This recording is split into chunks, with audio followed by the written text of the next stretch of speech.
ইলিশের পর এবার আম। আর এই আম কেবল ফল নয়, একটি কূটনৈতিক বার্তা। চীনের বাজারে ঢুকে পড়েছে বাংলাদেশের মধুর আম, আর এতেই ধাক্কা খাচ্ছে দিল্লি।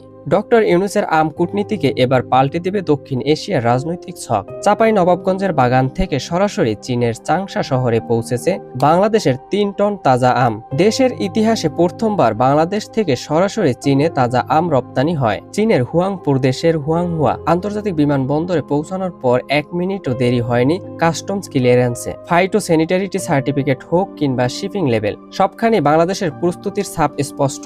ফল পরীক্ষা করে কর্মকর্তা বলেছেন, নো ইস্যু, পারফেক্ট কোয়ালিটি। এটা শুধু একটি ব্যবসায়িক সাফল্য নয়, এটি এক নতুন কূটনৈতিক যুগের সূচনা। একসময় যে আম দিল্লি পাঠানো হতো উপহার হিসাবে, এখন সেই আম $1 আসছে বেইজিং থেকে। নামমাত্র মূল্যে নয়, রীতিমতো ন্যায্য দামে কেনা হচ্ছে চাঁপাইনবাবগঞ্জের সেরা জাতের আম। বিশ্বখ্যাত তার সুগন্ধ, মিষ্টতা আর সূক্ষ্ম গঠন।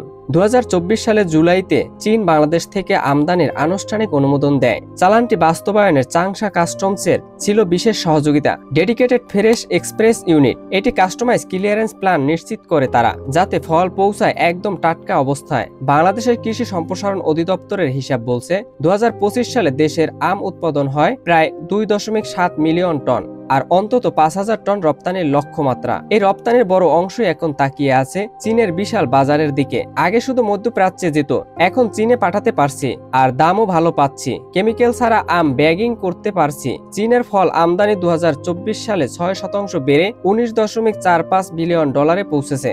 বাংলাদেশে আম পেয়ে চীনা ভোক্তাও খুশি। আর এই রপ্তানির পেছনে নেপথ্যে যারা কূটনৈতিক বুদ্ধি, তা নিয়ে আলোচনা শুরু হয়েছে। অনেকেই বলছেন এটি ডক্টর মোহাম্মদ ইউনূসের আম কূটনীতি।